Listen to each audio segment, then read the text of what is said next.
ఓ పుణ్యమూర్తులారా, ఆత్మబంధువులారా, ఈ చరాచర సృష్టిలో మనం చూసే ప్రతి సంఘటన వెనుక ఒక నిగూఢమైన పరమార్థం దాగి ఉంటుంది. 7 తరాల పాటు మీ వంశం ఆనందంగా సిరిసంపదలతో తులతుగాలని ప్రతి ఒక్కరూ కోరుకుంటారు. కాని ఆ మహాలక్ష్మి అనుగ్రహం అందరి ఇళ్లలో ఎందుకు స్థిరంగా ఉండదు? దానికి సమాధానం ఒక ముసలి రాబందు చెప్పిన ఈ పరమ సత్యంలో ఉంది. ఈరోజు నేను చెప్పబోయే ఈ రహస్యం మీ జీవితపు దశను మార్చబోతోంది. ఈ దైవ రహస్యం మీకు పూర్తిగా అర్థం కావాలన్నా, ఆ లక్ష్మీదేవి కటాక్షం మీ ఇంట నిలవాలన్నా ఈ కథను ఎక్కడా ఆపకుండా చివరి వరకు అత్యంత శ్రద్ధతో వినండి. సగం విన్న జ్ఞానం ఎప్పుడూ ప్రమాదకరం. కాబట్టి ఈ ధర్మ సందేశాన్ని సంపూర్ణంగా గ్రహించండి. చాలా కాలం క్రితం ఒక ఎత్తైన మర్రి చెట్టుపై ఒక ముసలి రాబందు కూర్చుని ఉండేది. దానికి ఎన్నో ఏళ్ల అనుభవం, ఎంతో లోక జ్ఞానం ఉంది. ఒకరోజు ఒక కాకి ఆ రాబందు దగ్గరకు వచ్చి వినయంగా ఇలా అడిగింది, ఓ గురుదేవా, ఈ లోకంలో నాకు ఒక వింత కనిపిస్తోంది. పగలు రాత్రి పాపాలు చేసేవారు మేడల్లో నివసిస్తూ సంపదను పోగు చేసుకుంటున్నారు. కాని ధర్మ మార్గంలో నడిచేవారు మాత్రం ఒక్కపూట భోజనం కోసం అలమటిస్తున్నారు. అసలు పేదరికం అనేది ఎప్పటికీ అంతం కాదా? ఒక మనిషి తన విధిని మార్చుకోలేడా అని ఆ కాకి ప్రశ్నించింది. అప్పుడు ఆ ముసలి రాబందు తన అనుభవజ్జులైన కళ్లను నెమ్మదిగా మూసుకుని గంభీరమైన స్వరంతో ఇలా చెప్పింది, వత్స, పేదరికం అంటే కేవలం డబ్బు లేకపోవడం కాదు. అది సంస్కారం మరియు కుటుంబ విలువలు లేకపోవడం. ఏ ఇంట్లో అయితే నేను చెప్పబోయే ఈ 4 విషయాలు అదృశ్యం అవుతాయో అక్కడ సాక్షాత్తు ఆ విష్ణుమూర్తి ఉన్న లక్ష్మీదేవి నిలబడదు. కాని ఈ 4 విషయాలు ఉన్న చోట దరిద్రం అనేది 7 తరాల వరకు ఆ దరిదాపుల్లోకి కూడా రాదు. ఈ మాటలు నీ జీవితాన్ని ఎలా మారుస్తాయో ఇప్పుడు ఒక కథ ద్వారా వివరిస్తాను. జాగ్రత్తగా విను అని రాబందు తన కథను మొదలుపెట్టింది. భారతదేశంలోని ఒక పచ్చని గ్రామమైన రాంపూర్లో 2 అన్నదమ్ములు ఉండేవారు. అన్న పేరు ధన్పత్, తమ్ముడి పేరు సోహన్. వారిద్దరూ ఒకే తల్లి కడుపున పుట్టారు, ఒకే ప్రాంగణంలో పెరిగారు. కాని వారి మనస్తత్వాలు మాత్రం ఆకాశానికి భూమికి ఉన్నంత తేడాగా ఉండేవి. అన్న ధన్పత్ పేరుకు తగ్గట్టే చాలా ధనవంతుడు. గ్రామంలోనే అతిపెద్ద వ్యాపారవేత్తగా పేరు తెచ్చుకున్నాడు. అతనికి పెద్ద భవనం, పాడి ఆవులు, గేదెలు, అంతులేని ఆస్తి ఉంది. కాని అతని హృదయం మాత్రం చాలా చిన్నది. ధన్పత్ మరియు అతని భార్య కమల ఇద్దరూ గర్వంతో కళ్లు మూసుకుపోయినవారు. పేదవారు అంటే వారి దృష్టిలో కాళ్ల కింద దుమ్ముతో సమానం. ఎవరైనా సహాయం కోసం వస్తే కనీసం మంచినీళ్లు కూడా ఇచ్చే గుణం వారికి లేదు. డబ్బు మాత్రమే లోకం అని నమ్మే రకం వారు. మరోవైపు తమ్ముడు సోహన్ పరమభక్తుడు. అతని దగ్గర ఆస్తిపాస్తులు ఏమీ లేవు. గ్రామం చివర ఉన్న ఒక చిన్న పాత గుడిసెలో తన భార్య సుశీల మరియు 2 పిల్లలతో నివసించేవాడు. సోహన్ రోజంతా అడవికి వెళ్లి కట్టెలు కొట్టి వాటిని సంతలో అమ్మి వచ్చిన కొద్దిపాటి సొమ్ముతో కడుపు నింపుకునేవాడు. కాని అతని ముఖంలో ఎప్పుడూ ఒక రకమైన ప్రశాంతత, దైవచింతన ఉండేవి. తిండి ఉన్నా లేకపోయినా సాయంత్రం వేళ తులసి కోట ముందు దీపం వెలిగించడం సోహన్ మర్చిపోయేవాడు కాదు. అతని భార్య సుశీల అన్నపూర్ణమ్మ స్వరూపం. తాము ఆకలితో ఉన్నా సరే తలుపు దగ్గరకు ఒక కుక్క వచ్చినా లేదా ఆవు వచ్చినా దానికి ఏదో ఒకటి పెట్టకుండా పంపించేది కాదు. వీరిద్దరి జీవితాలు ఇలా సాగిపోతుండగా కాలచక్రం ఒక పెద్ద మలుపు తిరిగింది. ఆ సంవత్సరం వరుణదేవుడు ఆ గ్రామంపై ఆగ్రహం వ్యక్తం చేసినట్లు ఉన్నాడు. వర్షాకాలం వచ్చింది కాని ఆకాశం నుండి ఒక్క చుక్క నీరు కూడా పడలేదు. గ్రామంలో భయంకరమైన కరువు ఏర్పడింది. పొలాలు బీడుపడ్డాయి. అడవిలోని చెట్లు ఎండిపోయాయి. నదులు, వాగులు అన్నీ అడుగంటిపోయాయి.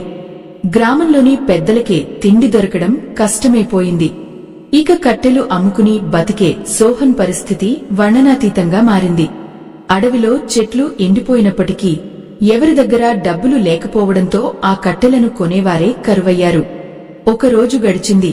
2 రోజులు గడిచాయి. సోహన్ ఇంట్లో పొయ్యి వెలగలేదు.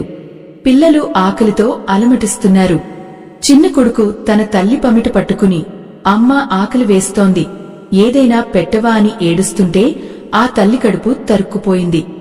ఆమె కన్నీళ్లు దాచుకుని, బాబూ కాసేపు ఓపిక పట్టు, మీ నాన్న ఏదో ఒకటి పట్టుకొస్తారు, దేవుడు మనల్ని ఆకలితో పడుకోనివ్వడు అని సర్ది చెప్పేది. కాని 3వ రోజు కూడా ముగిసిపోతోంది. సోహన్ ఖాళీ చేతులతో ఇంటికి వచ్చాడు. తమ పిల్లలు ఆకలితో నీరసించిపోయి ఏడవడానికి కూడా శక్తి లేక నేలపై పడి ఉండటం చూసి సోహన్ గుండె పగిలిపోయింది. ఒక తండ్రికి తన బిడ్డల ఆకలి తీర్చలేకపోవడం కంటే మించిన నరకం ఇంకేముంటుంది? సోహన్ తన భార్య దగ్గర కూర్చుని వెక్కి వెక్కి ఏడ్చాడు. సుశీల, నేను ఓడిపోయాను, నా భక్తి, నా నిజాయితీ అన్నీ వృధా అయిపోయాయి అని వాపోయాడు. కాని సుశీల ధైర్యం కోల్పోలేదు. ఆమె తన భర్త కన్నీళ్లు తుడిచి, స్వామీ, కష్టాలు శాశ్వతం కాదు. శ్రీకృష్ణ పరమాత్మ చెప్పినట్లు మనం మన ధర్మాన్ని నిర్వర్తించాలి.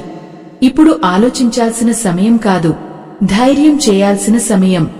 మీ అన్నయ్య ధన్పత్ దగ్గరకు వెళ్లి ఎందుకు సహాయం అడగకూడదు? ఆయన దగ్గర ధాన్యం బస్తాలు ఉన్నాయి కదా అని సలహా ఇచ్చింది. అప్పుడు సోహన్ ఒక నిర్ణయానికి వచ్చాడు. సోహన్ తన మనసును రాయి చేసుకున్నాడు. ఆకలితో అలమటిస్తున్న తన బిడ్డల మొహాలు గుర్తుకు రాగానే తన ఆత్మగౌరవం కంటే వారి ప్రాణాలే మిన్న అని అతనికి అనిపించింది. నెమ్మదిగా అడుగులు వేస్తూ ఎండలో ఎండిపోయిన ఆ బాట వెంట నడుచుకుంటూ అన్నయ్య ధన్పత్ ఇంటికి బయలుదేరాడు. దారి పొడవునా పక్షులు కూడా నీడ కోసం అలమటిస్తున్నాయి. పశువులు నోరు తెరిచి ఆకాశం వైపు చూస్తున్నాయి. ధన్పత్ భవనం దగ్గరకు చేరుకోగానే సోహన్కు ఒక క్షణం కళ్లు తిరిగినట్లయింది. ఓరంతా తిండిలేక అల్లాడుతుంటే అక్కడ మాత్రం ఐశ్వర్యం తాండవిస్తోంది. పెద్ద పెద్ద ఇనుప తలుపులు, బయట కాపలాదారులు ఎంతో గంభీరంగా నిలబడి ఉన్నారు. సోహన్ తన చిరిగిన బట్టలను సరిచేసుకుంటూ లోపలికి వెళ్లబోయాడు. కాని అక్కడి కావలివారు అతడిని అడ్డుకున్నారు. ఓయ్, ఎక్కడికి వెళ్తున్నావు? ఇది ధనవంతుల కోట, నీలాంటి బిచ్చగాళ్లకు ఇక్కడ చోటులేదు అని హేళన చేశారు. ఆత్మబంధువులారా, కన్నవారే పరాయివారైనప్పుడు అంతకంటే పెద్ద శిక్ష మరొకటి ఉండదు. సోహన్ కళ్లలో నీళ్లు తిరుగుతున్నా ఆపుకుంటూ, అయ్యా, నేను పరాయివాడిని కాదు. ఈ ఇంటి యజమాని నా సొంత అన్నయ్య. నా బిడ్డలు 3 రోజులుగా ఆకలితో ఉన్నారు. ఒక్కసారి నన్ను లోపలికి వెళ్లనివ్వండి అని వేడుకున్నాడు. అతని ఆర్తనాదం విని ధన్పత్ బయటకు వచ్చాడు. పక్కనే అతని భార్య కమల కూడా ఉంది. ధన్పత్ తన తమ్ముడిని పైనుండి కింద వరకు చూశాడు. అతని చూపులో ప్రేమ లేదు సదా, కేవలం అసహ్యం మాత్రమే ఉంది. ఏరా సోహన్, ఈ కరువు కాలంలో మమ్మల్ని కూడా ఆడుకోవడానికి వచ్చావా అని వెటకారంగా అడిగాడు. సోహన్ అన్నయ్య కాళ్లమీద పడి, అన్నయ్య, నాకు ఏ ఆస్తి వద్దు, ఏ అంతస్తు వద్దు. నా బిడ్డలు ఆకలితో చనిపోయే స్థితిలో ఉన్నారు. మీ గిడ్డంగిలో ఎంతో ధాన్యం ఉంది కదా, ఒక్క 2 దోసుల్లా బియ్యం ఇప్పించండి. నా బిడ్డల ప్రాణాలు నిలబెట్టుకుంటాను అని ప్రాధేయపడ్డాడు. అప్పుడు కమల అడ్డుపడి, చూడు సోహన్, ఈ ధాన్యం అంతా మేము కష్టపడి సంపాదించుకున్నది. నీలాగా దేవుడు దేవుడు అంటూ కూర్చుంటే ఇవన్నీ రావు. నీ దేవుడే నిన్ను కాపాడుతాడు కదా, మరి మా దగ్గరకు ఎందుకు వచ్చావు?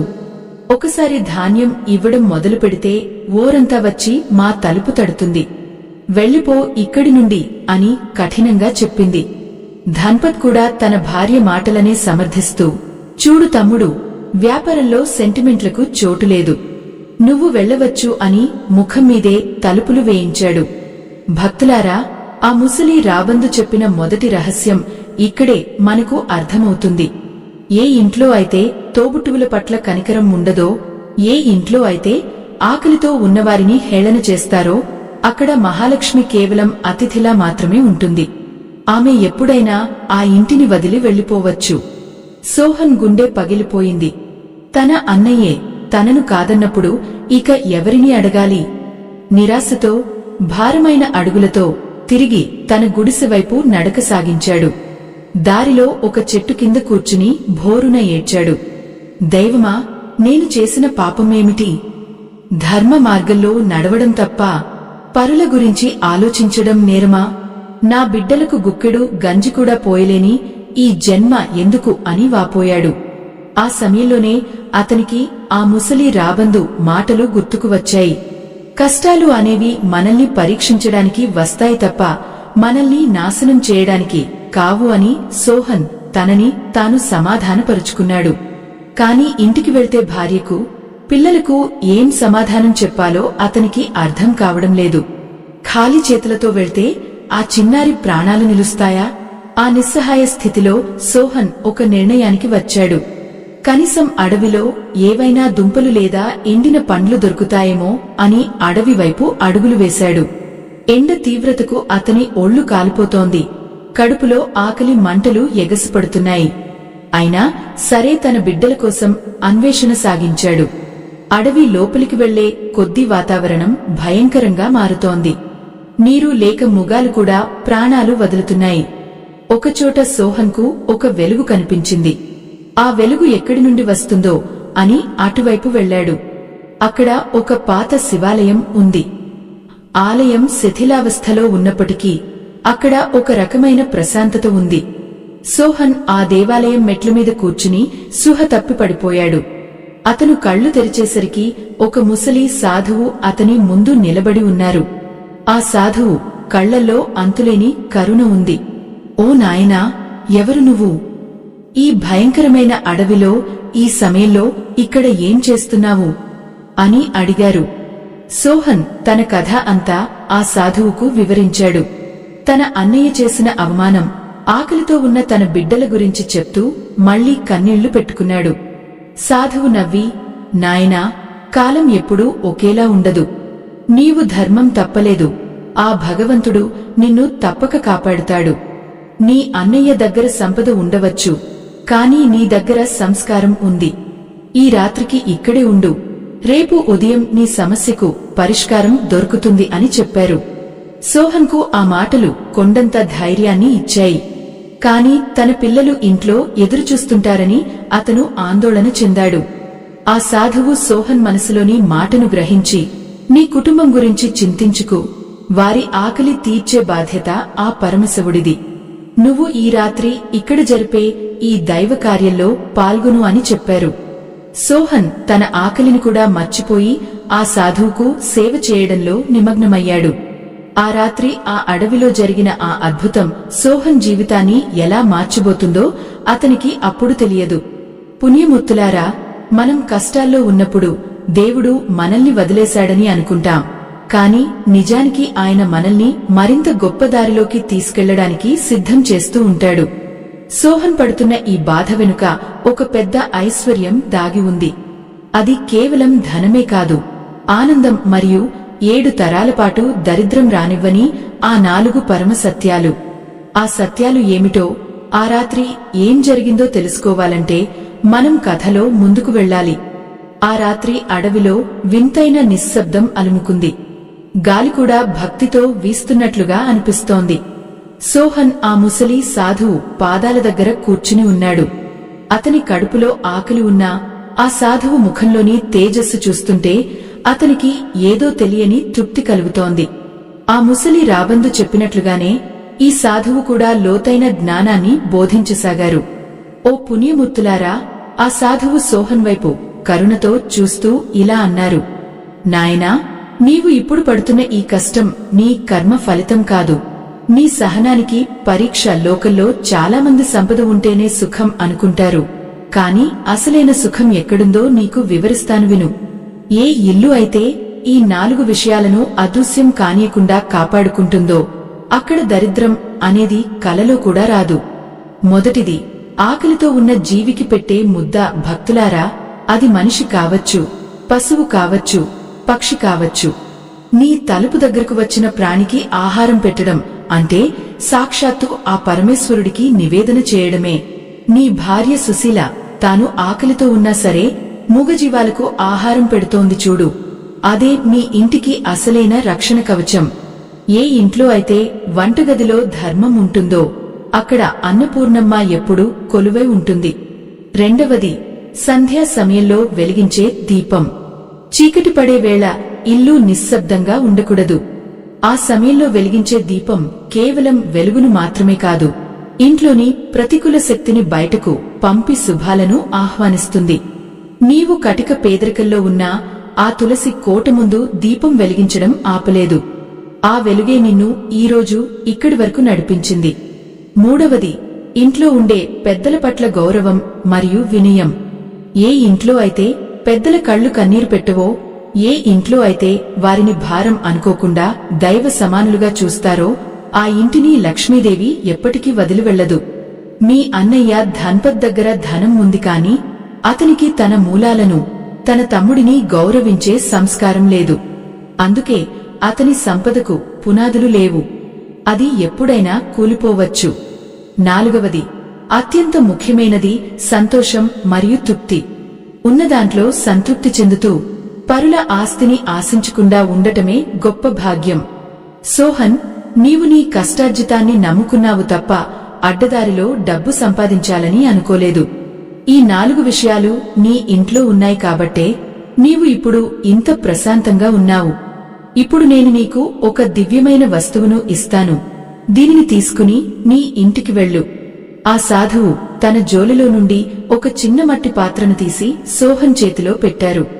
నాయనా, ఇది సామాన్యమైన పాత్ర కాదు. దీనిలో ఒక ముద్ద అన్నం ఉంది. నీవు ఇంటికి వెళ్లి నీ భార్య పిల్లలతో కలిసి దీనిని తిను. కాని గుర్తుంచుకో, ఈ పాత్రలో అన్నం ఎప్పటికీ అయిపోదు. నీవు ఎంతమందికి పెట్టినా అది నిండుతూనే ఉంటుంది. అయితే ఒకే ఒక నిబంధన, దీనిని ఎప్పుడూ గర్వంతో వాడకూడదు. కేవలం ఆకలి తీర్చడానికి మాత్రమే ఉపయోగించాలి అని చెప్పారు. సోహన్ ఆశ్చర్యపోయాడు. ఒక చిన్న పాత్రలో అన్నం ఒకే ఒక్క ముద్ద ఉంది. అది తన కుటుంబం మొత్తానికి ఎలా సరిపోతుంది? కాని ఆ సాధువు మాటల మీద అతనికి అచంచలమైన నమ్మకం ఉంది. అతను ఆ సాధువుకు సాష్టాంగ నమస్కారం చేసి ఆ పాత్రను గుండెలకు హత్తుకుని చీకట్లోనే తన ఇంటివైపు పరుగు తీశాడు. అప్పటికే తెల్లవారుజాము అవుతోంది. గ్రామమంతా ఇంకా నిద్రలోనే ఉంది. సోహన్ తన గుడిసె దగ్గరకు చేరుకునేసరికి సుశీల తలుపు దగ్గరే కూర్చుని ఎదురుచూస్తోంది. సోహన్ రాకను చూసి ఆమె కళ్లల్లో ఆనందం వెల్లివిరిసింది. స్వామీ, వచ్చారా? మీకోసం పిల్లలు ఏడుస్తూ నిద్రపోయారు. ఏదైనా దొరికిందా అని ఆశగా అడిగింది. సోహన్ నవ్వుతూ, సుశీల, మన కష్టాలు తీరిపోయాయి. ఆ పరమశివుడే మనల్ని కాపాడారు అని చెప్పి ఆ పాత్రను ఆమెకు చూపించాడు. సుశీల ఆ పాత్రను చూసి చిన్నగా నవ్వింది. స్వామీ, ఇందులో ఒకటే ముద్ద ఉంది కదా, దీనితో అందరి ఆకలి ఎలా తీరుతుంది అని అడిగింది. అప్పుడు సోహన్ ఆ సాధువు చెప్పిన మాటలను వివరించాడు. ముందుగా నిద్రపోతున్న పిల్లలను లేపి ముఖం కడిగించి కూర్చోబెట్టారు. సుశీల వణుకుతున్న చేతులతో ఆ పాత్రలో ఉన్న అన్నాన్ని ఒక ఆకులో వడ్డించింది. ఆశ్చర్యం! పాత్రలో అన్నం తీస్తున్న కొద్దీ మళ్లీ ముద్ద తయారవుతూనే ఉంది. పిల్లలు కడుపు నిండా తిన్నారు.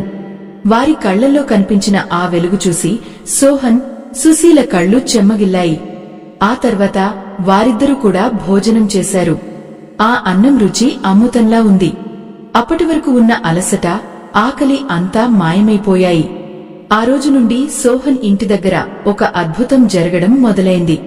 సోహన్ కేవలం తన కుటుంబానికే కాకుండా ఊరిలో ఆకలితో ఉన్న ఎంతో మందికి భోజనం పెట్టడం ప్రారంభించాడు. భక్తులారా, అసలైన ధనం ఎక్కడుందో చూశారా? సంపద అనేది దాచుకుంటే పెరగదు, అది పంచుకుంటేనే పెరుగుతుంది. సోహన్ గుడిసె బయట రోజురోజుకు జనం పెరుగుతున్నారు. ఎవరికీ నిరాశ కలగకుండా అందరికీ కడుపు నిండా భోజనం దొరుకుతోంది. ఈ విషయం మెల్లగా గ్రామం అంతా పాకింది. చివరకు ధన్పత్ చెవిని కూడా పడింది.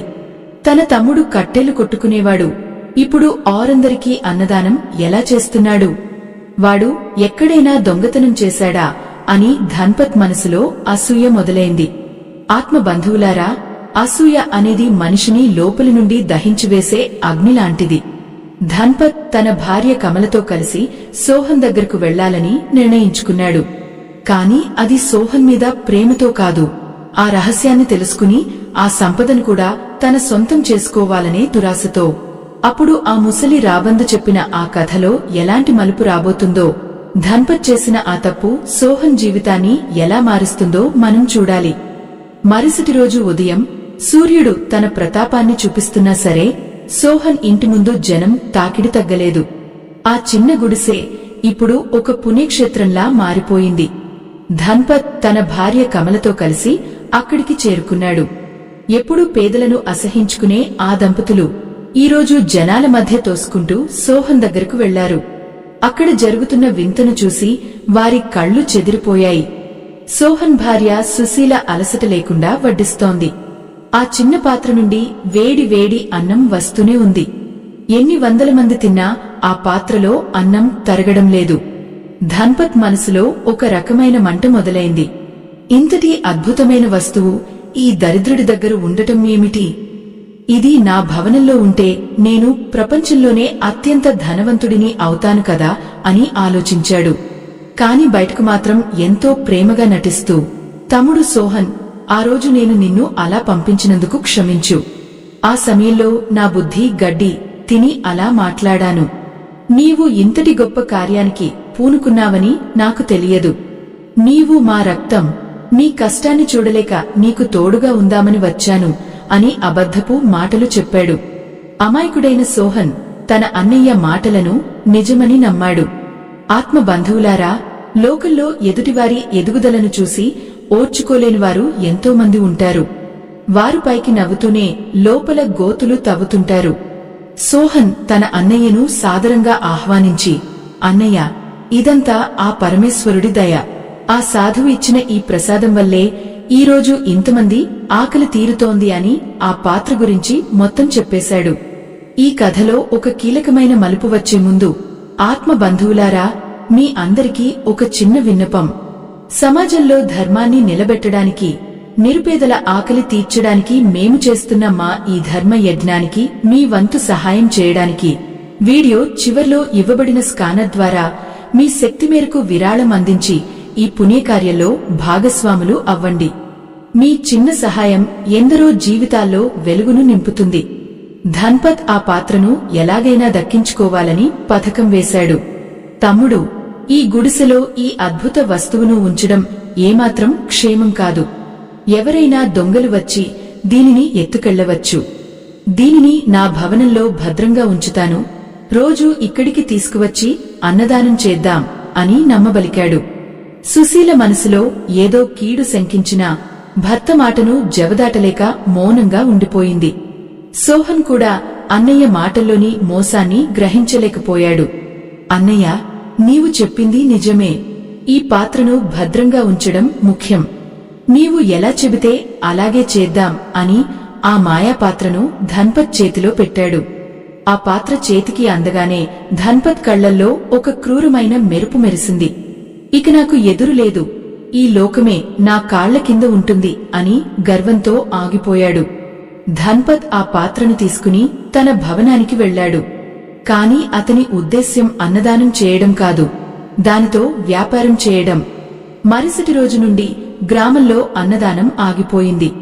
ఆకలితో ఉన్న జనం సోహన్ ఇంటికి వెళ్తే అక్కడ ఖాళీ పాత్రలు కనిపించాయి. జనం ధన్పత్ ఇంటికి వెళ్లారు. కాని అక్కడ తలుపులు మూసి ఉన్నాయి. లోపల ధన్పత్ మరియు కమల ఆ పాత్ర ముందు కూర్చుని వింత ప్రయోగాలు చేస్తున్నారు. కమల ఆ పాత్రలో ఉన్న అన్నాన్ని తీసి బయట విక్రయించాలని ప్లాన్ వేసింది. కాని ఆశ్చర్యం, ఆ పాత్ర నుండి అన్నం రావడం లేదు. ధన్పత్ ఎన్నిసార్లు ప్రయత్నించినా ఆ పాత్ర ఖాళీగానే ఉంది. అందులో ఉన్న ఒక్క ముద్ద కూడా బయటకు రావడం లేదు. ధన్పత్ కోపంతో ఆగిపోయాడు. ఆ దరిద్రుడు నాకు ఏదో మాయ చేసి ఇచ్చాడు, దీనిని ఎలా పనిచేయించాలో వాడికే తెలుసు అని మళ్లీ సోహన్ దగ్గరకు వెళ్లాడు. పుణ్యమూర్తులారా, భగవంతుడు ఇచ్చిన వస్తువు కేవలం మంచి మనసు ఉన్నవారి దగ్గరే పనిచేస్తుంది. స్వార్థం ఉన్న చోట దైవశక్తి ఉండదు. ధన్పత్ సోహన్ మీద కేకలు వేస్తూ, ఏరా సోహన్, నాకు పనిచేయని పాత్రను ఇచ్చి మోసం చేస్తావా? దీనిని ఎలా వాడాలో సరిగ్గా చెప్పకపోతే నిన్ను ఊరి నుండి వెళ్లగొడతాను అని బెదిరించాడు. సోహన్ ఆశ్చర్యపోయి, అన్నయ్య, అది అలా జరగదే, మనసులో భక్తితో ప్రార్థిస్తే అన్నం వస్తుంది అని చెప్పాడు. కాని ధన్పత్ మనసులో భక్తి ఎక్కడ ఉంది? కేవలం డబ్బు మీద ఆశ మాత్రమే ఉంది. అప్పుడు ఆ ముసలి రాబందు కథలో మరో ముఖ్యమైన విషయం వెలుగులోకి వచ్చింది. ఏ వస్తువు అయినా, ఏ అధికారమైనా అహంకారం ఉన్న మనిషి చేతికి వెళ్తే అది శాపంగా మారుతుంది. ధన్పత్ ఆ పాత్రను నేలకేసి కొట్టబోయాడు. అప్పుడు ఒక అద్భుతం జరిగింది. ఆ పాత్ర నుండి అన్నం రావడం పక్కన పెడితే ఒక భయంకరమైన పొగ బయటకు వచ్చింది. గ్రామస్తులందరూ అక్కడ గుమిగూడారు. ఆ పొగలో నుండి ఆ ముసలి సాధువు ప్రత్యక్షమయ్యారు. ఆయన కళ్ళు ఎర్రగా ఉన్నాయి. అహంకారంతో కళ్ళు మూసుకుపోయిన ధన్పత్ వైపు చూస్తూ, మూర్ఖుడా, దైవ ప్రసాదాన్ని వ్యాపార వస్తువుగా మార్చాలని చూస్తావా? పేదవాడి ఆకలి తీర్చాల్సిన పాత్రను నీ స్వార్థం కోసం వాడుకుంటావా అని గర్జించారు. ఆ గంభీర స్వరానికి ధన్పత్ భయంతో వణికిపోయాడు. ఆత్మబంధువులారా, ఈ లోకంలో మనం చేసే ప్రతి పనిని ఆ పైవాడు గమనిస్తూనే ఉంటాడు. మనం ఎదుటివారికి చేసే మోసం తిరిగి మన దగ్గరికే చేరుతుంది. ధన్పత్ పరిస్థితి ఇప్పుడు అలాగే తయారైంది. ఆ సాధువు ఇచ్చిన ఆ శాపం ధన్పత్ జీవితాన్ని ఎలా తలకిందులు చేయబోతోంది? సోహన్ తన ధర్మాన్ని ఎలా కాపాడుకుంటాడు? ఆ ముసలి రాబందు చెప్పిన ఆ 4 వస్తువుల అసలు రహస్యం ఏమిటి అనేది మనం తరువాతి భాగంలో చూడాలి. ఆ సాధువు ఆగ్రహానికి ఆకాశం కూడా కంపించినట్లుగా అనిపించింది. ధన్పత్ వణికిపోతూ ఆ సాధువు కాళ్లపై పడ్డాడు. స్వామీ, నన్ను క్షమించండి, నా అజ్ఞానాన్ని మన్నించండి అని వేడుకున్నాడు. కాని ఆ సాధువు కళ్లలో కరుణ మచ్చుకైనా కనిపించలేదు. మూర్ఖుడా, నీవు చేసిన తప్పు కేవలం అపరాధం మాత్రమే కాదు, అది ఒక పాపం. ఆకలితో ఉన్న 100 మంది నోటి కాడ ముద్దను లాక్కున్నావు. నీవు చేసిన ఈ పని వల్ల నీకు, నీ వంశానికి ఎలాంటి గతి పడుతుందో నీకు తెలుసా అని సాధువు గర్జించారు. అప్పుడు ఆ ముసలి రాబందు చెప్పిన ఆ 4 వస్తువుల పరమరహస్యం మళ్లీ గుర్తుకు వస్తుంది. భక్తులారా, ఏ ఇంట్లో అయితే ధర్మం ఉండదో, ఏ ఇంట్లో అయితే తోటి మనుషుల పట్ల కనికరం ఉండదో, అక్కడ కాలం తన ప్రతాపాన్ని చూపిస్తుంది. ఆ సాధువు తన చేతిలో ఉన్న కమండలంతో నీటిని ధన్పత్ మీద చల్లారు. క్షణాల్లో ఒక వింత జరిగింది. ధన్పత్ ధరించిన పట్టు వస్త్రాలు మాసిపోయిన బట్టలుగా మారిపోయాయి. అతని భవనం ఒక శిథిలావస్థకు చేరుకున్న పాత ఇల్లులా కనిపించసాగింది. అతని గిడ్డంగిలో ఉన్న ధాన్యం అంతా బూడిదగా మారిపోయింది. ధన్పత్ భార్య కమల భయంతో కేకలు వేసింది. స్వామీ, మాకు ఇంతటి శిక్ష వేయకండి, మా సంపద అంతా పోతోంది అని ఏడ్చింది. అప్పుడు ఆ సాధువు గంభీరంగా ఇలా అన్నారు. సంపద అనేది చేతిలోని మట్టిలాంటిది. అది ఎప్పుడు పోతుందో ఎప్పుడు వస్తుందో ఎవరికీ తెలియదు. కాని సంస్కారం అనేది ప్రాణం లాంటిది. నీవు సంపదను ప్రేమించావు, మనుషులను అసహించుకున్నావు.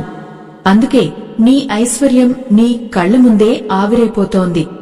ఇప్పుడైనా నీ తప్పు తెలుసుకోకపోతే నీవు 7 తరాల పాటు దరిద్రంలోనే మగ్గిపోతావు. ఆత్మబంధువులారా, ఈ కథలో ఒక కీలకమైన మలుపు ఇక్కడే ఉంది.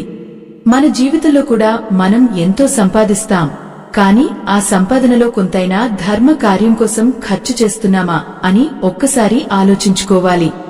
ఈ తరుణంలోనే మీకు ఒక చిన్న విన్నపం.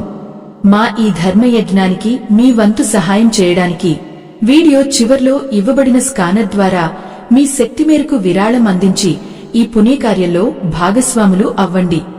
సోహన్ తన అన్నయ్య పడుతున్న బాధను చూడలేకపోయాడు. అతను పరుగెత్తుకుంటూ వచ్చి ఆ సాధువు పాదాల మీద పడ్డాడు. మహాత్మా, నా అన్నయ్య తప్పు చేశాడు, కాని అతను నా రక్తం. అతనిని ఇలా శిక్షించడం నాకు బాధగా ఉంది. దయచేసి అతడిని క్షమించండి. అతని సంపద పోయినా పర్వాలేదు, కాని అతనికి తప్పు తెలుసుకునే అవకాశం ఇవ్వండి అని వేడుకున్నాడు. సోహన్ కళ్లలో ఉన్న ఆ నిష్కల్మషమైన ప్రేమను చూసి ఆ సాధువు శాంతించారు. సోహన్, నీవు నిజమైన ధర్మాత్ముడివి. నిన్ను మోసం చేసిన వాడిని కూడా క్షమించమంటున్నావు చూడు, అదే నీ గొప్పతనం. నీ భక్తికి, నీ కరుణకు మెచ్చి నేను నీ అన్నయ్యకు ఒక అవకాశం ఇస్తున్నాను. కాని ఒక నిబంధన. ఇతను తన సంపదను తిరిగి పొందాలంటే తన అహంకారాన్ని వదిలి నీ ఇంట్లో ఒక సాధారణ సేవకుడిలా పనిచేయాలి. ఏ రోజైతే ఇతను మనస్ఫూర్తిగా ఒక పేదవాడికి అన్నం వడ్డిస్తాడో, ఏ రోజైతే ఇతని కళ్లలో గర్వం పోయి వినయం కనిపిస్తుందో, ఆ రోజు ఇతని పాపాలు పటాపంచలు అవుతాయి అని సాధువు చెప్పారు. ధన్పత్కు వేరే దారి లేదు. తన సర్వస్వం కోల్పోయిన అతను తన తమ్ముడి ఇంట్లోనే ఉండటానికి ఒప్పుకున్నాడు. అతని భార్య కమల కూడా తన తప్పు తెలుసుకుని సుశీలకు సాయం చేయడం ప్రారంభించింది. భక్తులారా, ఇక్కడ మనం గమనించాల్సిన విషయం ఒకటి ఉంది. ధన్పత్ ఒకప్పుడు మేడలో నివసించినవాడు. ఇప్పుడు ఒక చిన్న గుడిసెలో నేలమీద పడుకోవాల్సి వస్తోంది. ఇది అతని విధి రాసిన రాత. ఆ ముసలి రాబందు చెప్పినట్లుగా ఒక వ్యక్తి విధిని మార్చుకోవాలంటే అది కేవలం అతని చేసే పుణ్యకార్యాల వల్ల మాత్రమే సాధ్యమవుతుంది. సోహన్ తన అన్నయ్యను ఎప్పుడూ పనివాడిలా చూడలేదు. కాని ధన్పత్ మాత్రం తన లోపల తనే కుమిలిపోతున్నాడు. రోజూ 100 మందికి అన్నం వడ్డిస్తున్న సోహన్ను చూసి ఆశ్చర్యపోయేవాడు. ఆ మట్టి పాత్ర నుండి అన్నం తీస్తున్నప్పుడు సోహన్ ముఖంలో ఉండే ఆ దైవికమైన ఆనందం తనకెందుకు కలగడం లేదని ఆలోచించేవాడు. రోజులు గడుస్తున్నాయి. ధన్పత్ మనసులో మార్పు మొదలైంది. ఒకప్పుడు డబ్బు కోసం పాకులాడిన అతను ఇప్పుడు ఒక ఆకలితో ఉన్న వ్యక్తి మొహంలో కనిపించే తృప్తి కోసం ఎదురుచూడటం మొదలుపెట్టాడు. గ్రామంలో కరువు ఇంకా తగ్గలేదు. కాని సోహన్ ఇంటి దగ్గర మాత్రం ఆకలి అనే మాటే వినిపించడం లేదు. ఆ మట్టి పాత్ర ఒక అక్షయ పాత్రలా మారి ఊరిని కాపాడుతోంది. ఈ సమయంలోనే ఒకరోజు రాత్రి సోహన్ దగ్గరకు ఆ ముసలి రాబందు మళ్లీ వచ్చింది. అది పక్షి రూపంలో ఉన్నా దాని మాటలు మాత్రం ఒక మహాత్ముడి వాక్కుల్లా ఉన్నాయి. సోహన్, నీవు పరీక్షలో నెగ్గావు. కాని అసలైన పరీక్ష ఇప్పుడే మొదలవుతుంది అని ఆ రాబందు చెప్పింది. ఆ మిసిలి రాబందు ఏం చెప్పబోతోంది? ఆ అసలైన పరీక్ష ఏమిటి? ధన్పత్ తన తప్పును పూర్తిగా సరిదిద్దుకోగలడా? ఆ 7 తరాల పాటు దరిద్రం రాకుండా ఉండాలంటే చేయాల్సిన ఆ చివరి పని ఏమిటో మనకు తరువాతి భాగంలో తెలుస్తుంది. ఈ కథలోని రహస్యాలు మీ జీవితాన్ని కూడా ప్రభావితం చేస్తాయి. కాబట్టి ఏ భాగాన్ని కూడా వదలకండి. ఆ ముసలి రాబందు సోహన్ వైపు తీక్షణంగా చూస్తూ ఇలా అంది. వత్స, అన్నం పెట్టడం అనేది ఒక పుణ్యకార్యం మాత్రమే కాదు, అది ఒక బాధ్యత. కాని ఆ అన్నం వడ్డించే హృదయంలో ప్రేమ లేకపోతే ఆ అమృతం కూడా కేవలం ఆహారంలాగే మిగిలిపోతుంది. నీ అన్నయ్య ధన్పత్ చేతులు వడ్డిస్తున్నాయి కాని అతని మనసు ఇంకా ఆ పాత జ్ఞాపకాల్లోనే ఉంది. అతని అహంకారం పూర్తిగా నశించినప్పుడే ఈ యజ్ఞం పూర్తవుతుంది అని చెప్పి ఆ పక్షి మాయమైపోయింది. ఓ పుణ్యమూర్తులారా, ఆ మరుసటి రోజు గ్రామంలో పరిస్థితి మరింత దారుణంగా మారింది. ఆకాశం నిప్పులు కురిపిస్తోంది. చుట్టుపక్కల గ్రామాల నుండి కూడా జనం సోహన్ ఇంటికి రావడం మొదలుపెట్టారు. వేల సంఖ్యలో ఉన్న జనాన్ని చూసి ధన్పత్ ఒక్క క్షణం భయపడ్డాడు. ఇంతమందికి వడ్డించడం నా వల్ల అవుతుందా అని అనుకున్నాడు. కాని సోహన్ మాత్రం చిరునవ్వుతో అందరినీ ఆహ్వానిస్తున్నాడు. ఆ సమయంలోనే ఒక వింత వ్యక్తి అక్కడికి వచ్చాడు. అతని ఒళ్లంతా మురికిగా ఉంది. బట్టలు చినిగిపోయి ఉన్నాయి. అతని శరీరం నుండి ఒక రకమైన దుర్వాసన వస్తోంది. అతను నడవలేక ధన్పత్ వడ్డిస్తున్న చోటుకు వచ్చి ఆగాడు. అయ్యా, నాకు చాలా ఆకలిగా ఉంది. 3 రోజులుగా నీరు కూడా దొరకలేదు. కొంచెం అన్నం పెడతారా అని వణుకుతున్న స్వరంతో అడిగాడు. ధన్పత్ ఆ వ్యక్తిని చూడగానే పాత స్వభావం బయటకు తన్నింది. ఒక క్షణం అసహ్యంతో ముక్కు మూసుకున్నాడు. పక్కకు వెళ్ళు, అంతా మురికిగా ఉన్నావు. నీవల్ల ఇక్కడ ఉన్న అన్నం కూడా పాడైపోతుంది అని అనబోయాడు. కాని సరిగ్గా అదే సమయంలో అతనికి ఆ సాధువు చెప్పిన మాటలు, తన తమ్ముడు సోహన్ చూపించిన కరుణ గుర్తుకు వచ్చాయి. తన సంపద అంతా ఎలా బూడిద అయిందో కళ్ల ముందు మెదిలింది. ఆత్మ బంధువులారా, మనిషిలోని మార్పు అనేది ఒక క్షణంలో వస్తుంది. ధన్పత్ తన తప్పును గ్రహించాడు. వెంటనే ఆ వ్యక్తిని అసహించుకోవడం మానేసి తన చేతులతోనే అతనికి నీరు ఇచ్చాడు. అయ్యా, నన్ను క్షమించండి, లోపలికి రండి అని గౌరవంగా పిలిచాడు. ఆ వ్యక్తిని స్వయంగా కూర్చోబెట్టి తన చేతులతోనే అన్నం వడ్డించాడు. ఆ సమయంలో ధన్పత్ కళ్ల నుండి కన్నీళ్లు కారాయి. అతను వడ్డిస్తున్నప్పుడు ఆశ్చర్యం జరిగింది. అప్పటివరకు కేవలం తెల్లటి అన్నం మాత్రమే ఇస్తున్న ఆ పాత్ర నుండి ఇప్పుడు రకరకాల పిండి వంటలు, పండ్లు, పాయసం రావడం మొదలయ్యాయి. ఆ ప్రాంతమంతా ఒక దివ్యమైన సువాసనతో నిండిపోయింది. ఆకలితో ఉన్న వారందరికీ ఆ రోజు ఒక గొప్ప విందు భోజనం దొరికింది. ధన్పత్ కళ్లలోని గర్వం పోయి ఒక తెలియని తృప్తి కనిపించింది. భక్తులారా, మనం ఒకరికి సహాయం చేసేటప్పుడు మన హోదాను, వారి స్థాయిని చూడకూడదు. ఆకలి అనేది అందరికీ ఒకటే. ధన్పత్ ఎప్పుడైతే ఆ మురికిగా ఉన్న వ్యక్తిలో దైవాన్ని చూశాడో అప్పుడే అతని లోపల ఉన్న అజ్ఞానం అంతా తొలగిపోయింది. ఆ రోజంతా ధన్పత్ అలసట లేకుండా 100 మందికి సేవ చేశాడు.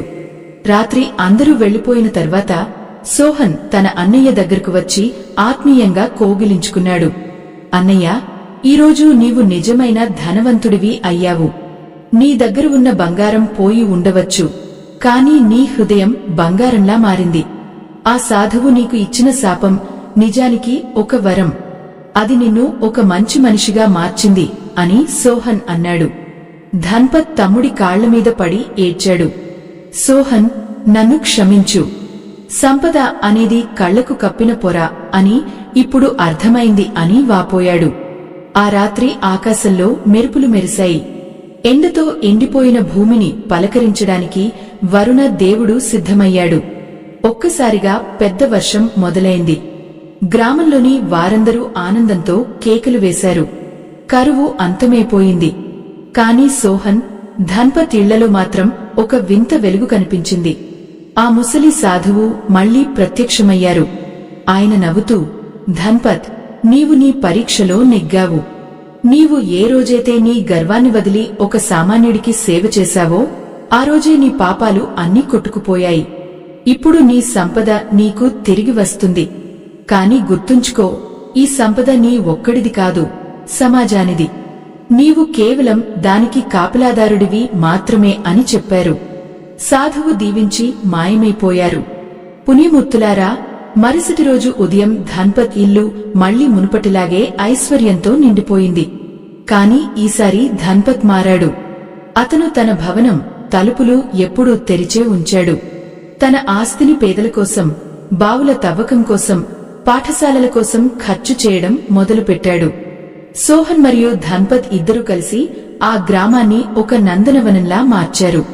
ఆ ముసలి రాబందు చెప్పిన ఆ 4 విషయాలు వారి వంశంలో తరతరాల పాటు నిలిచిపోయాయి.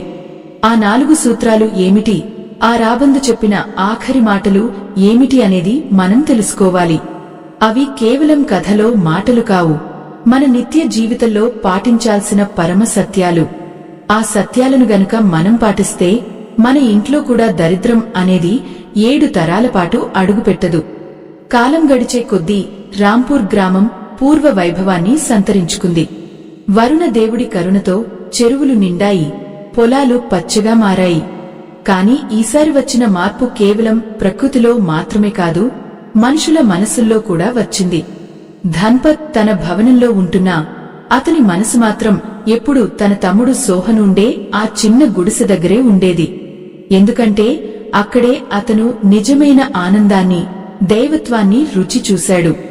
ఆత్మబంధువులారా, ఐశ్వర్యం వచ్చినప్పుడు అణకువగా ఉండటం, కష్టం వచ్చినప్పుడు ధైర్యంగా ఉండటం అనేవి గొప్ప గుణాలు. ధన్పత్ ఇప్పుడు అచ్చం అలాగే తయారయ్యాడు. ఒకరోజు సాయంత్రం సూర్యుడు అస్తమిస్తున్న వేళ సోహన్ మరియు ధన్పత్ ఇద్దరూ కలిసి ఆ పాత మర్రి చెట్టు కింద కూర్చున్నారు. అక్కడ మళ్లీ ఆ ముసలి రాబందు ప్రత్యక్షమైంది. దాని కళ్లలో ఒక వింతైన ప్రకాశం కనిపిస్తోంది. ఓ భక్తులారా, ఆ ముసలి రాబందు తన గద్గద స్వరంతో ఇలా చెప్పడం మొదలుపెట్టింది. నాయనా సోహన్, ధన్పత్, మీరిద్దరూ ఈ లోకానికి ఒక గొప్ప పాఠాన్ని నేర్పారు. ఈ 7 తరాల పాటు దరిద్రం అనేది మీ వంశం వైపు చూడకూడదు అంటే మీ ఇళ్ల నుండి ఎప్పటికీ మాయం కానివ్వకూడదని నేను చెప్పిన ఆ 4 వస్తువుల అసలు శక్తిని ఇప్పుడు మీరు గ్రహించారు. మొదటిది, మీ ఇంటి గుమ్మం దగ్గర ఎప్పుడూ ఆకలితో ఉన్న జీవికి దొరికే ఆదరణ. ఏ ఇంట్లో అయితే వచ్చిన అతిథికి లేదా మూగజీవానికి కడుపు నిండా అన్నం దొరుకుతుందో అక్కడ ఆకలి అనేది ఎప్పుడూ ఉండదు. అది కేవలం అన్నం పెట్టడం కాదు, మీలోని అహంకారాన్ని చంపుకుని ఎదుటివారిలో దైవాన్ని చూడటం. ఈ గుణం మీలో ఉన్నంత కాలం మహాలక్ష్మి మీ వెంటే ఉంటుంది. రెండవది, మీ గృహంలో నిరంతరం వెలిగే ధర్మదీపం. దీపం అంటే కేవలం వత్తి, నూనె కాదు, అది జ్ఞానం మరియు ఆచారాల కలయిక. సంధ్యా సమయంలో దైవ ప్రార్థన చేసే ఇల్లు ఒక దేవాలయం లాంటిది. అక్కడ దుష్ట శక్తులు అడుగు పెట్టలేవు. ఆ దీపపు వెలుగు మీ ఆలోచనలను ఎప్పుడూ సరైన మార్గంలో ఉంచుతుంది. మూడవది, పెద్దల ఆశీర్వాదం అనే కవచం. ఏ చెట్టుకైతే వేర్లు బలంగా ఉంటాయో ఆ చెట్టు ఎన్ని తుఫానులు వచ్చినా పడిపోదు. అలాగే ఏ ఇంట్లో అయితే వృద్ధులను, తల్లిదండ్రులను భారంగా భావించకుండా గౌరవిస్తారో ఆ వంశానికి దైవ రక్షణ ఎప్పుడూ ఉంటుంది. మీ పూర్వీకుల పుణ్యమే మిమ్మల్ని ఈ రోజు కాపాడింది. నాలుగవది, అత్యంత ముఖ్యమైనది, మీ మాటలో ఉండే మాధుర్యం మరియు నిజాయితీ. ధన్పత్, ఒకప్పుడు నీ మాటలు కత్తుల్లా ఉండేవి, కాని ఇప్పుడు అవే మాటలు ఔషధంలా మారుతున్నాయి. ఏ ఇంట్లో అయితే కలహాలు ఉండవో, ఎక్కడైతే ప్రేమానురాగాలతో పలకరింపులు ఉంటాయో అక్కడ సిరిసంపదలు వాటంతటా అవే వచ్చి చేరుతాయి. ఈ 4 విషయాలు మీ ఇంట్లో ఉన్నంత కాలం మీ 7 తరాల వారు సుఖ సంతోషాలతో జీవిస్తారు. ఓ పుణ్యమూర్తులారా, ఆ ముసలి రాబందు చెప్పిన ఈ మాటలు వింటుంటే సోహన్ మరియు ధన్పత్ కళ్లలో నీళ్లు తిరిగాయి. వారు ఆ పక్షికి వినయంగా నమస్కరించారు. అప్పుడు ఆ రాబందు ఒక రహస్యాన్ని బయటపెట్టింది. నేను కేవలం పక్షిని మాత్రమే కాదు, మీ వంశాన్ని కాపాడే ధర్మదేవతను. మీ భక్తిని, మీ పరివర్తనను పరీక్షించడానికే నేను ఈ రూపంలో వచ్చాను అని చెప్పి అదృశ్యమైపోయింది. ఆ క్షణం నుండి రాంపూర్ గ్రామంలో ఒక కొత్త సంప్రదాయం మొదలైంది. ఊరిలో ఎవరూ ఆకలితో నిద్రపోకూడదని ప్రతి ఇంటి ముందు ఒక నీటి కుండ, పక్షుల కోసం ధాన్యం గింజలు ఉంచడం ప్రారంభించారు. ధన్పత్ తన సంపదను కేవలం తన కోసమే కాకుండా ఊరిలోని ప్రతి బిడ్డ చదువు కోసం, ప్రతి రోగి వైద్యం కోసం ఖర్చు చేయడం మొదలుపెట్టాడు. కాని భక్తులారా, ఈ కథ ఇక్కడితో ముగియలేదు. ధన్పత్ మరియు సోహన్ జీవితాల్లో మళ్లీ ఒక పరీక్ష ఎదురైంది. ఆ పరీక్ష ఏమిటి?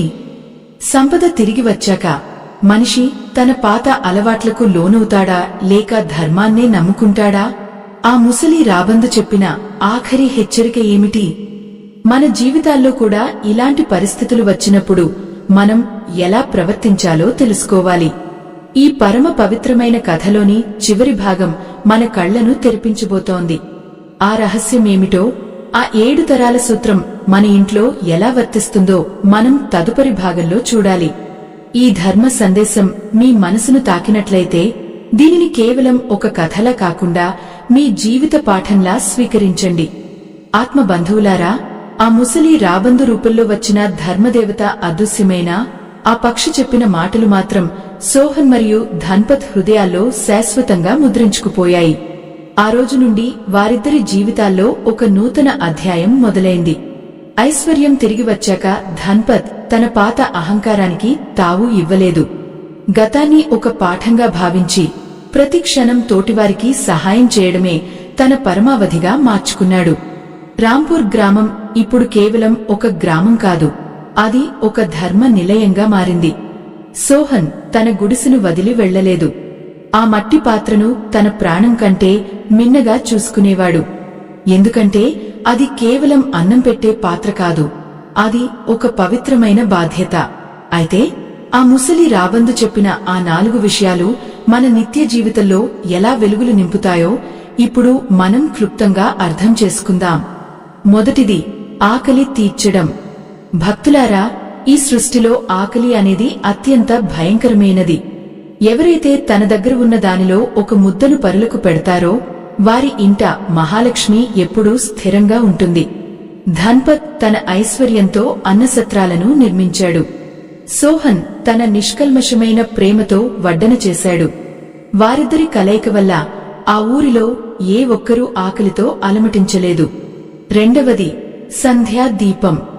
మన ఇళ్లలో సాయంత్రం వేళ దీపం వెలిగించడం అంటే అది కేవలం ఆచారం కాదు, అది ఒక దైవిక శక్తిని ఆహ్వానించడం. ఏ ఇల్లు అయితే సంధ్యా సమయంలో ప్రార్థనలతో, దీపకాంతులతో వెలుగుతుందో అక్కడ దరిద్రం అనే చీకటికి చోటు ఉండదు. సోహన్ మరియు ధన్పత్ తమ ఇళ్లలో ఆ దీపాన్ని ఎప్పుడూ ఆరిపోనివ్వలేదు. అది వారి వంశానికి ఒక మార్గదర్శిగా నిలిచింది. మూడవది, పెద్దల పట్ల గౌరవం. ఆత్మబంధువులారా, నేటి కాలంలో చాలామంది తమ తల్లిదండ్రులను, వృద్ధులను భారంగా భావిస్తున్నారు. కాని ఏ ఇంట్లో అయితే పెద్దల పాదాలకు నమస్కారం అందుతుందో, ఏ ఇంట్లో అయితే వారి అనుభవాలను గౌరవిస్తారో ఆ వంశం వటవృక్షంలా ఎదుగుతుంది. సోహన్ తన తల్లిదండ్రుల ఆశీస్సులే తన సంపద అని నమ్మాడు. ధన్పత్ కూడా ఇప్పుడు అదే మార్గంలో నడుస్తున్నాడు. 4వది, మధురమైన మాట మరియు సత్యం. మాట అనేది మనిషిని కలిపే వంతెన కావచ్చు, లేదా విడదీసే గోడ కావచ్చు. ఎదుటివారిని నొప్పించకుండా నిజాయితీతో మాట్లాడే వ్యక్తికి భగవంతుడి రక్షణ ఎప్పుడూ ఉంటుంది. సోహన్ మాటలో కరుణ ఉంది. ధన్పత్ మాటలో ఇప్పుడు వినయం చేరింది. ఈ 4 విషయాలను వారు తమ బిడ్డలకు, వారి బిడ్డలకు వారసత్వంగా అందించారు. ఈ మంచి మాటలు ముగించే ముందు ఒక చిన్న విన్నపం. సమాజంలో ఇటువంటి ధర్మ సందేశాలను వ్యాప్తి చేయడానికి, నిరుపేదల సేవలో మమ్మల్ని భాగస్వాములను చేయడానికి మీ వంతు సహాయం ఎంతో అవసరం. మా ఈ చిన్న ప్రయత్నానికి మీరు కూడా చేయూతనివ్వాలని కోరుకుంటున్నాము. ఈ వీడియో చివర్లో ఉన్న స్కానర్ ద్వారా మీ శక్తి మేరకు విరాళం అందించి ఈ పుణ్యకార్యంలో పాలుపంచుకోండి. మీ దానం ఎందరో ఆకలిని తీర్చడానికి ఉపయోగపడుతుంది. పుణ్యమూర్తులారా, ఈ కథలో మనం చూసినట్లుగా కాలం ఎప్పుడూ ఒకేలా ఉండదు. సంపద అనేది శాశ్వతం కాదు, కాని మనం చేసే పుణ్యం మాత్రం 7 తరాల పాటు మనల్ని కాపాడుతుంది. సోహన్ మరియు ధన్పత్ వంశం ఇప్పటికీ ఆ గ్రామంలో సుఖసంతోషాలతో ఉందని, వారి ఇంట్లో ఇప్పటికీ ఆ మట్టి పాత్ర దైవ సమానంగా పూజించబడుతోందని పెద్దలు చెబుతుంటారు. ఆ ముసలి రాబందు చెప్పినట్లుగా పేదరికం అనేది బయట ఎక్కడో ఉండదు, అది మన ఆలోచనల్లో ఉంటుంది. మన హృదయం విశాలమైనప్పుడు, మన చేతులు సాయం చేయడానికి చాచినప్పుడు మనమే ఈ లోకంలో అత్యంత ధనవంతులం. ఈ కథ మీ కళ్లు తెరిపించిందని, మీ జీవితాల్లో కూడా ఒక మంచి మార్పుకు పునాది వేస్తుందని ఆశిస్తున్నాను. ఆ పరమేశ్వరుడి అనుగ్రహం మీ అందరిపై ఉండాలని, మీ ఇల్లు ఎప్పుడూ ఆనంద ఐశ్వర్యాలతో విలసిల్లాలని కోరుకుంటూ ఈ దైవ సందేశాన్ని ముగిస్తున్నాను. మీరు ఎల్లప్పుడూ ధర్మ మార్గంలో నడవాలని, నలుగురికి సహాయపడాలని మనస్ఫూర్తిగా ఆకాంక్షిస్తున్నాను. మీ వంశం 7 తరాల పాటు వర్ధిల్లాలి అంటే ఈ 4 సూత్రాలను మర్చిపోకండి.